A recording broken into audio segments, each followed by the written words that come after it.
2 years into our marriage, yet I still considered us newlyweds. 2 years after the day we vowed to spend forever together, my heart sank at the sight of my wife unashamedly declaring, "I'm pregnant."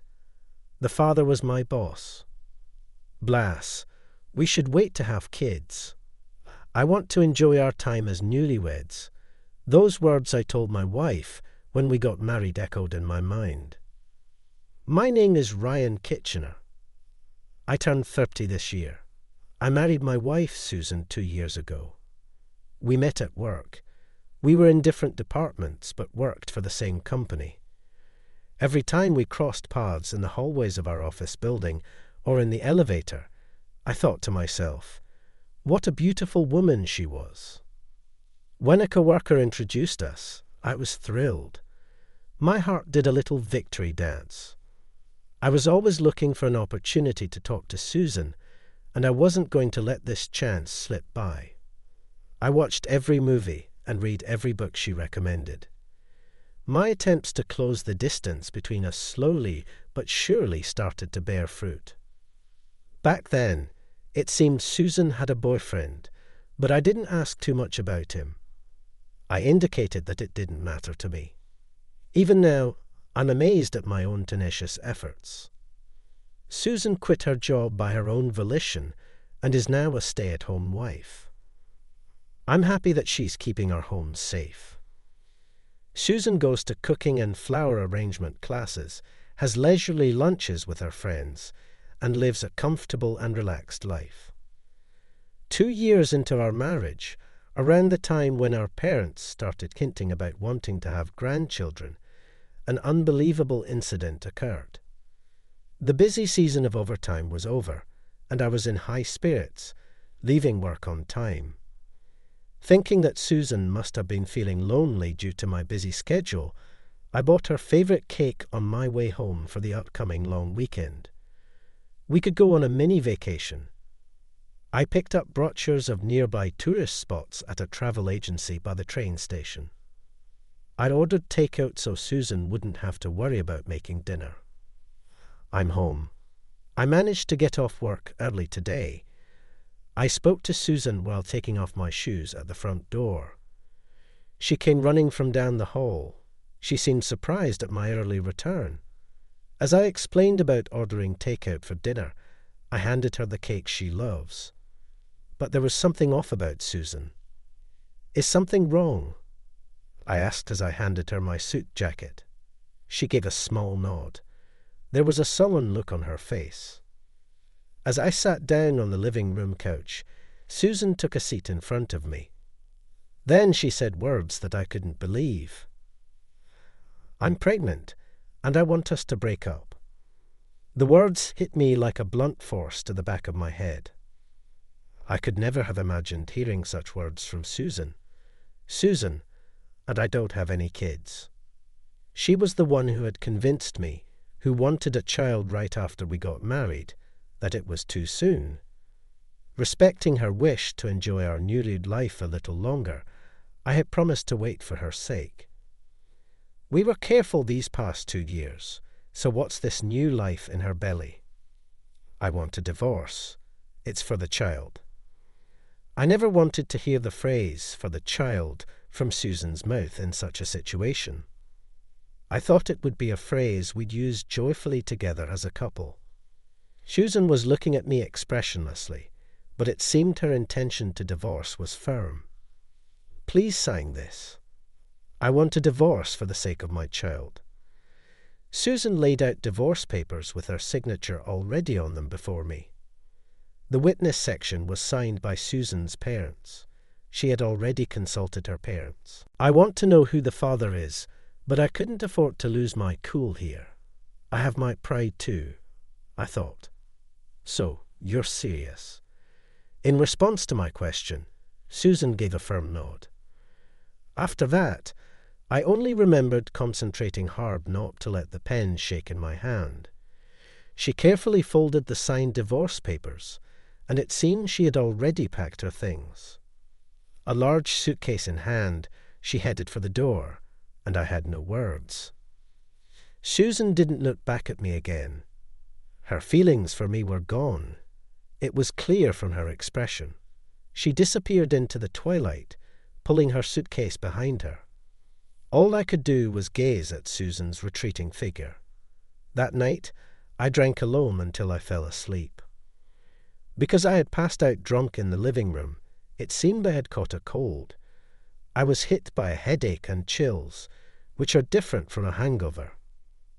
I called my workplace. I told them I would be taking a sick day to reflect on last night. I wondered if it was all a dream, but there were the liquor bottle and that pen on the living room table. It wasn't a dream. Susan really did betray me and left. When reality hit again, my chest throbbed with pain, and I realized the saying, "The cuter they are, the harder they fall," is really true.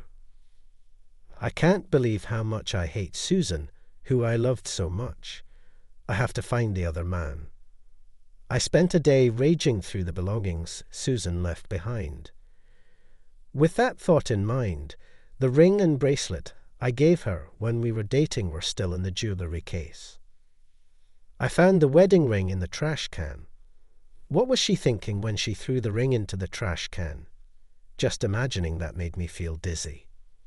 I spent all day looking for clues about the other man, but in the end, I only succeeded in raising my fever.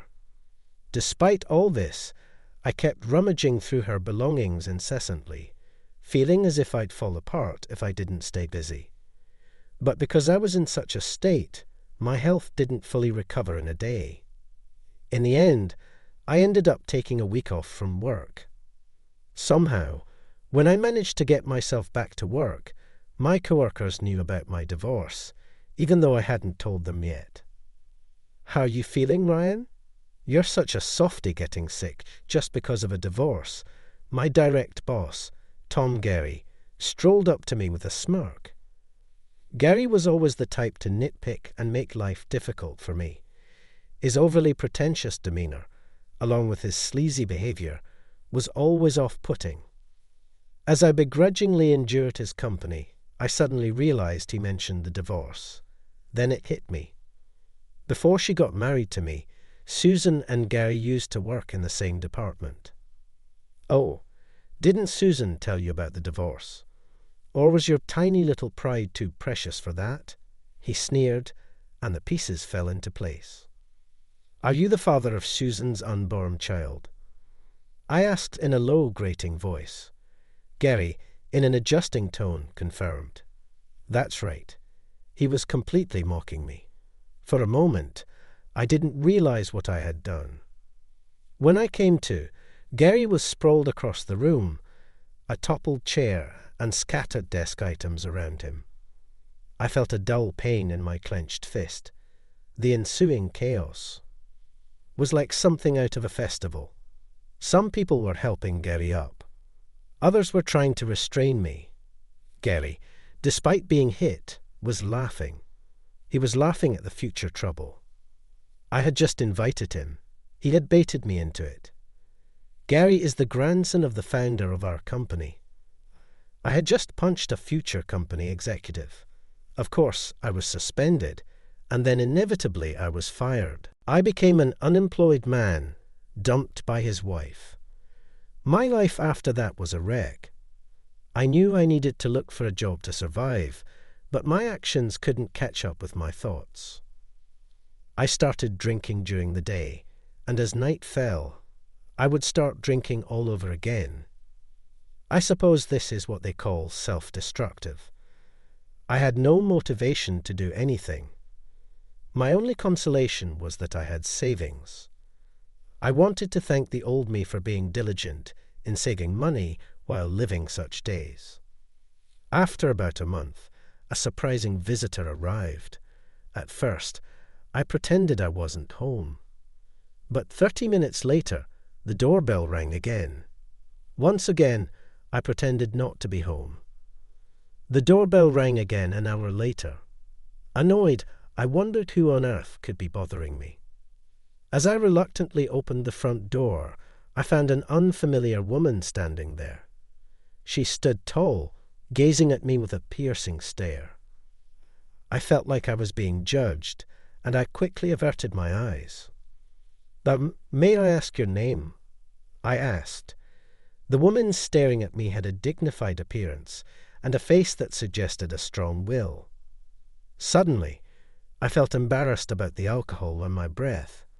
I hadn't even bothered to shave. "Are you the ex-husband of that woman?" she asked abruptly, nearly stopping my heart. She didn't beat around the bush. She was Gary's wife, and that woman she mentioned must have been Susan. Well, I stuttered, at a loss for words.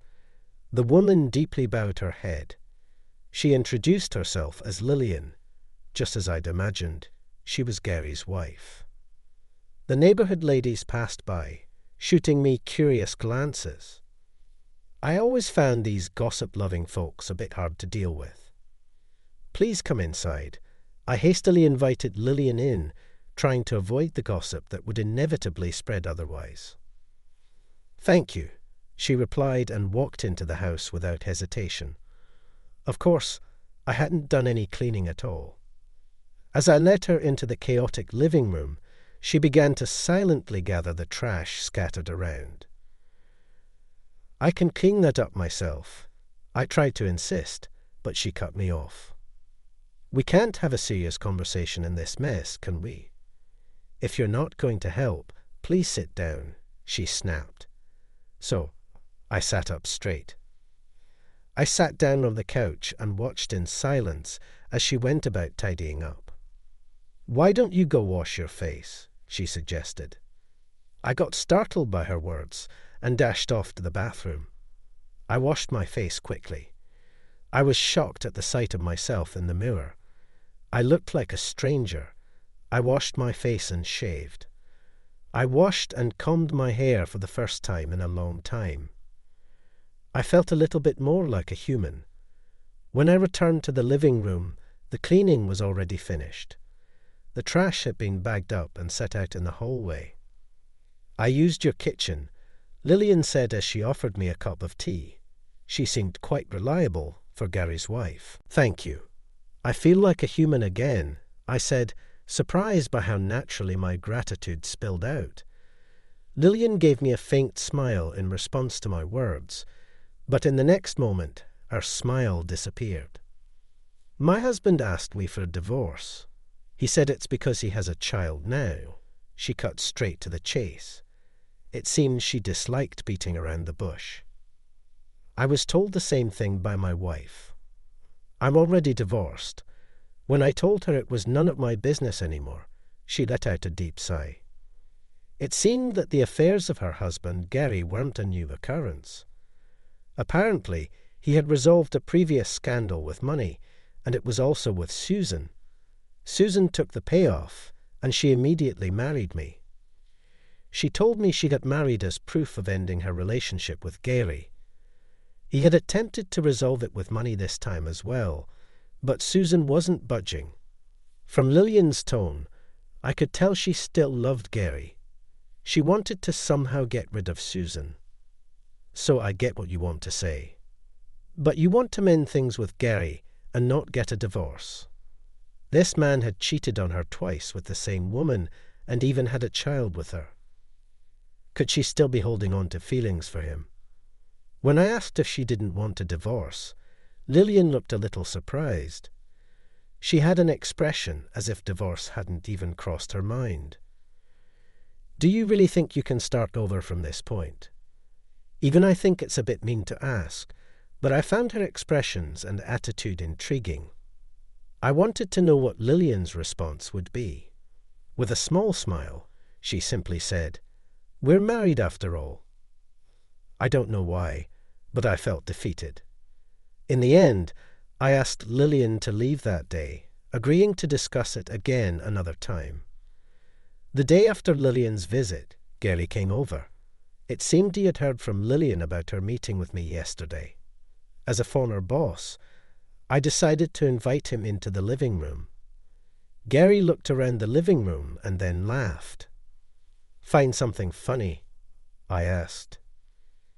Lillian cleaned up, didn't she? Gary said this with amusement in his voice.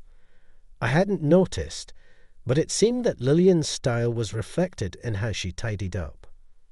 Feeling the vibe of understanding between them irritated me. When I asked him what brought him here, Gary said he had a request for me.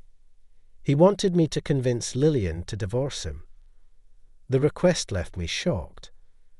According to Gary, Lillian can't have children. He loves children and needs an heir. The fact that Susan is pregnant was a golden opportunity. He offered me a reward for convincing Lillian to agree to a divorce and placed a thick envelope in front of me. The sight of him trying to solve everything with money made me sick. I want kids, and that's something Lillian can't give me. At these words, I lost my patience. I grabbed him by the collar, but Gary was still laughing. He probably thought he wouldn't get punched twice. Just as I was about to swing my fist, a soft hand gently grasped my raised fist. "Is my husband worth punching?" Lillian said. She had followed Gary. "You left the front door wide open. That's careless," as she scolded me. I involuntarily lowered my fist, and I muttered, "Okay." My grip on Gary's collar loosened, momentum extinguished. "So, you want a child, huh?" Lillian murmured as she looked at Gary as he nodded. She pulled out some documents from her bag. They were divorce papers. "Are you satisfied now?" Lillian smiled as she offered the papers to Gary. Her smile was stunningly beautiful, almost eerie. It looked as if it could forgive anything and everything, yet at the same time, it was as if it could send someone straight to hell. As Gary took the divorce papers, his fingers lightly traced over the back of her hand. It felt like I've seen something I shouldn't have, and I quickly averted my eyes. "Thank you." Gary left these words behind, swiftly striding towards the front door. "We're enemies now, aren't we?" Gary waved without turning around to her words. It seemed that he had accepted her declaration of war. Once Gary was out of sight, Lillian turned back to me. "Shall we lick our wounds together? But first, let's have our revenge." We both separately demanded compensation from Gary and Susan. They're well off no matter how much we demand. They're likely to pay. I asked my lawyer to proceed with all matters simultaneously because I wanted them to suffer, even if just a little. This would be just a bit of payback. Child's play, really. After demanding the compensation, Susan finally came crying. It seems Gary will pay his own part, but he won't pay Susan's portion. They're not married yet, so it's only natural.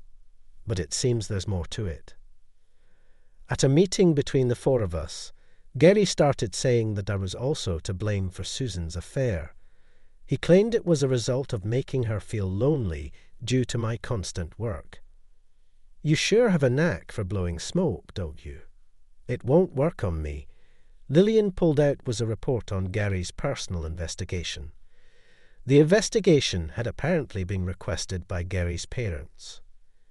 Susan and Gary had been involved before my marriage to her, and at one point, Susan had accepted a settlement to sever ties.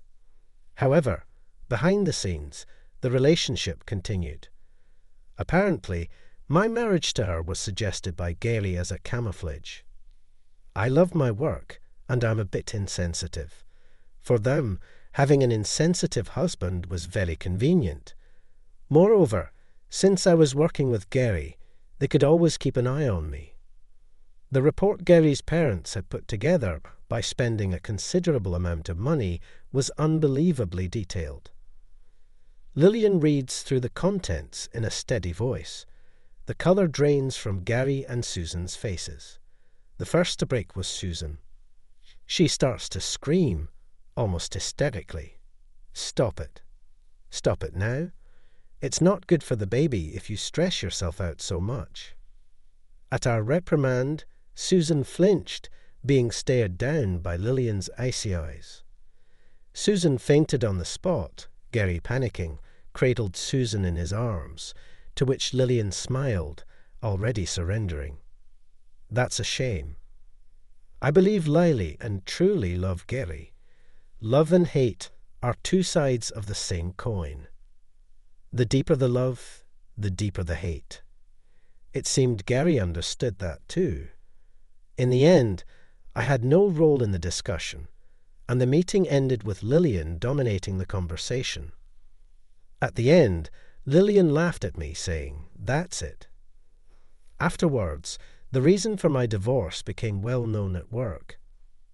I was the one who had leaked it to my co-workers. The company wanted to cover it up, but it was too late. In the end, Gary was sidelined at work and had no place in his family. After remarrying, Susan is struggling with in-law issues. It seems that Gary's parents, who like Lillian, are hardly treating Susan, who took Lillian's place after driving her out. I think it serves her right.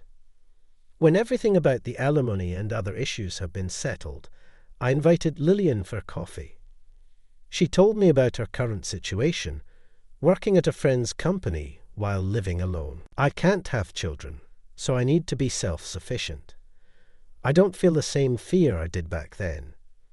When I see Lillian speaking with such a sincere expression, "Your reason for being independent seems a bit off," I disagreed with Lillian. She looked at me surprised. It was the first time I had strongly insisted on something. I noticed she was still wearing her wedding ring. It was proof she hadn't forgotten Gary.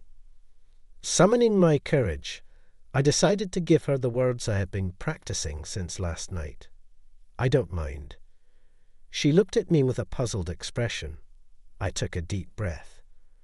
Then I asked her to wait until I found a job, as I was applying to be Lillian's boyfriend. Lillian and I will definitely work out. We understand each other's pain. I will never hurt you. From my expression, she seemed to understand that I wasn't joking. She looked down once and then chuckled.